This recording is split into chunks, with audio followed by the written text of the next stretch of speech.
our daily dramas into perspective and talk about some real scandal. The romantic life of King Henry VIII. And it was very tumultuous, as we'll get into. Again. So he came, you guys have the objectives on your handout. I'm not going to repeat them. They're very self-explanatory. They're very, low level because, as everyone said in their needs assessment, we don't really have much foundation for this, and I didn't want to assign a big pre-class reading because it would be about the size of the book that I had to read, which is about 800 pages, so that wasn't going to happen.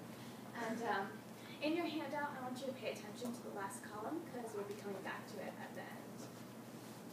So this is Henry in 1509 when he came to the throne.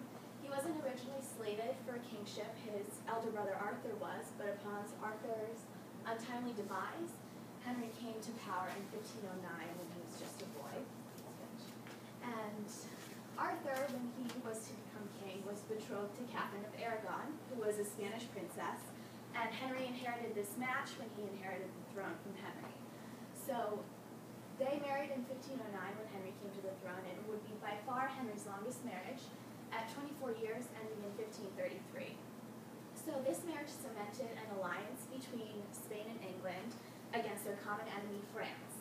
And they swiftly decided to start a war with this enemy of France.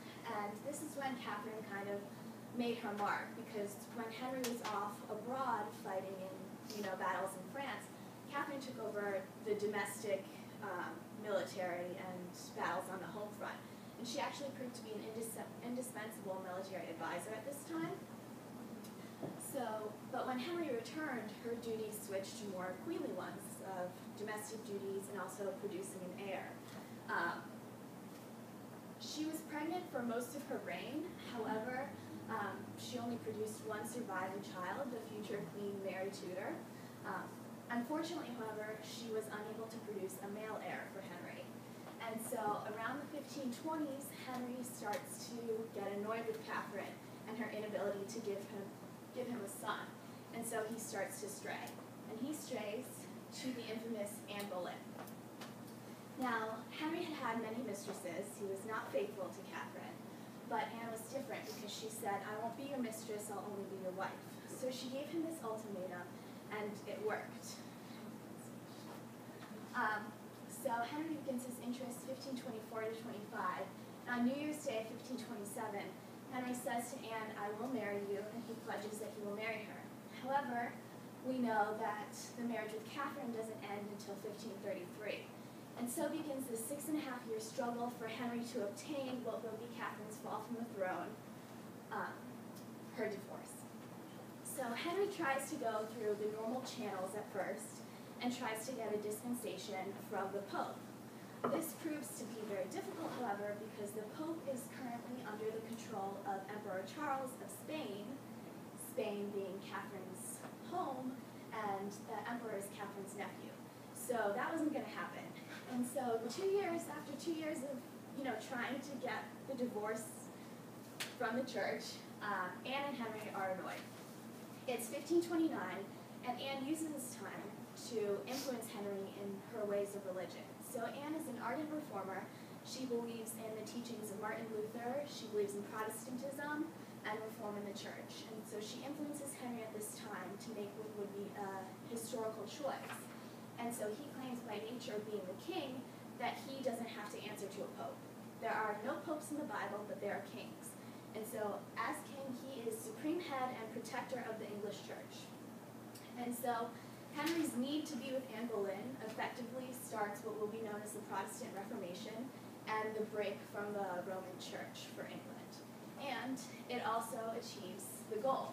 And we see by 1533 in June, Anne becomes the queen. And at this time, she was already 6 months pregnant. So we can switch again. So Anne, as his lover, as his fiancé, whatever you want to call it, was quick-witted, she was strong-willed, and this was fine because she was exciting.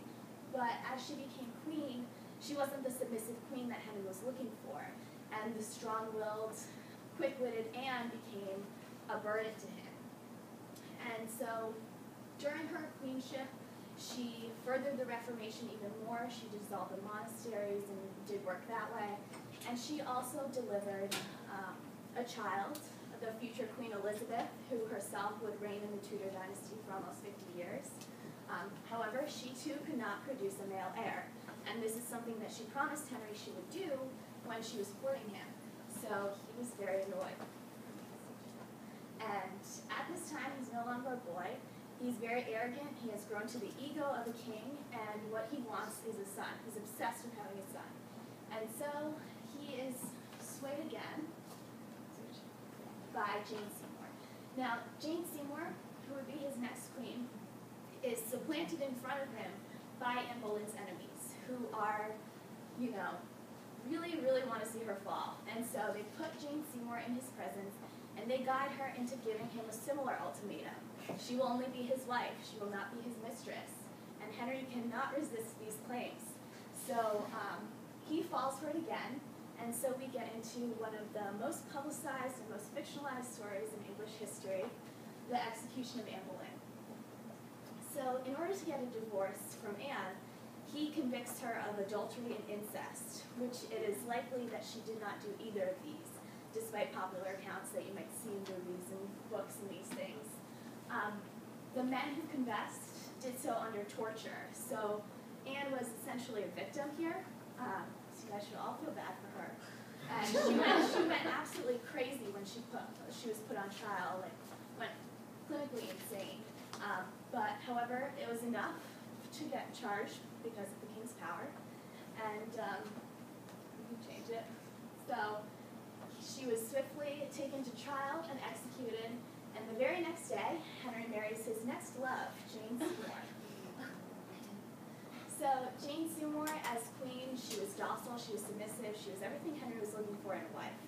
And she also did something that neither of her predecessors could. She gave birth to a son, the future King Edward. So he was all happy and dandy the day that Edward was born. Unfortunately, just a few days later, Jane died from complications from childbirth. But just because of this one act of giving birth to a son, she would become Henry's most beloved wife and would be the only wife to be buried with him, just because she gave him a son. So you can all see how important that was to him. So in 1540, he's in his middle age. He's looking a little more stout, a little less attractive. He returns to a marriage of alliance when he marries Anne of Cleves, Germany. So I'm not going to get into this at all because it was a disaster. He hated her from the start. They were married in January. He had found himself a new wife by May, and the divorce, which would be Anne of Cleves' fall from the throne, was decided in July over a 3-day period. So it took 7 years to divorce Catherine of Aragon, around 7 weeks to get the divorce for Anne Boleyn, and 3 days for Anne of Cleves. So his next wife would be Catherine Howard, who was actually the cousin of Anne Boleyn, as a fun fact. So Catherine was a teenager at the time, and as we saw, King Henry is now middle-aged, and he now has this ulcer growing on his leg from a jousting injury, and Catherine offers him youth and the easy pleasure that comes with it. However, Catherine has an indecent past, and she's also in love with someone else. And when Henry finds both of these things out, he feels betrayed and he feels abandoned, which is something new for him because he usually leaves his wives, not the other way around. Oh, sorry. No, it's okay. But Catherine Howard doesn't actually commit adultery. She has an emotional affair, but not a physical one. So they have to come up with this new bill for her that says if you had an unchaste past and you married the king and didn't tell him about it, it was considered treason. So, we can change now. So she was convicted under this new bill made just for her. She was very special. And she was beheaded like her cousin before her.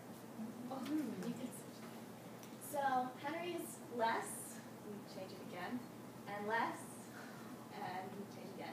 And finally, least attractive in his old age. And this complicates finding him a wife. He has this ulcer on his leg that will fill up with pus and then burst for a few moments of relief and then fill up again, and it's just this disgusting thing that no one wants to be around really, but he's the king. And it's complicated by the fact that you now have to be a chaste woman to marry the king. You can't have an unchaste past. I mean, you can tell him about it, but he's still not going to marry you. So they decide on who would be his final wife, Catherine Parr. So it's considered as a mission from God to take Henry's hand in marriage. She did not want to do it, but she, like Anne Boleyn, was an ardent reformer. So she also impacted the reform and furthered it during her reign as queen. She also made sure that Elizabeth and Mary, Henry's daughters, returned to the line of succession, because as those marriages were illegitimate, the kids were also illegitimate. So before Catherine Parr came to power, they were not going to be queens. And she was also a best-selling author and was the first English queen to pen a work that was actually in her name, to be publicized with it in her name. And finally, she also proved, like Catherine of Aragon before her, to be a good military advisor. And she also secured wins for Henry in battles. And in 1547, Henry dies of complications, mostly due to his ulcer, and she ends our story being the victor, and she is widowed, and she goes on to marry someone else and be happy. So, are there any questions for me? Okay, so when I click again, I have a question for you guys. So I want you to discuss with your partner, or someone next to you, just really quickly, based on what you had in the last column. I know people might not have gotten the whole thing, so just discuss with your partner who you think had the greatest impact on English history, and we'll discuss hopefully fill in gaps in the last column. She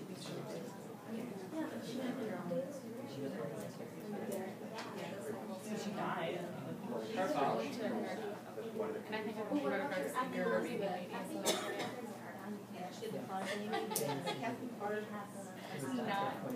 Yes. Yes. That's probably a second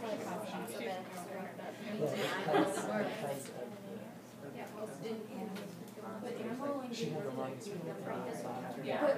Oh, I've seen Elizabeth Anne Boleyn stuff. That's about stored the succession history. So she'd have been In the interest of time, I know you guys are still discussing, but does anyone want to offer up what their group came up with?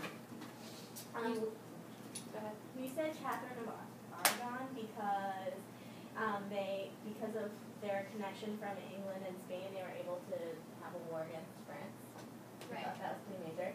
Yeah, so Catherine of Aragon, her impacts would be that she was a military advisor, and she also gave birth to Queen Mary. So she influenced, obviously, Queen Mary's reign on her own. So there's a better.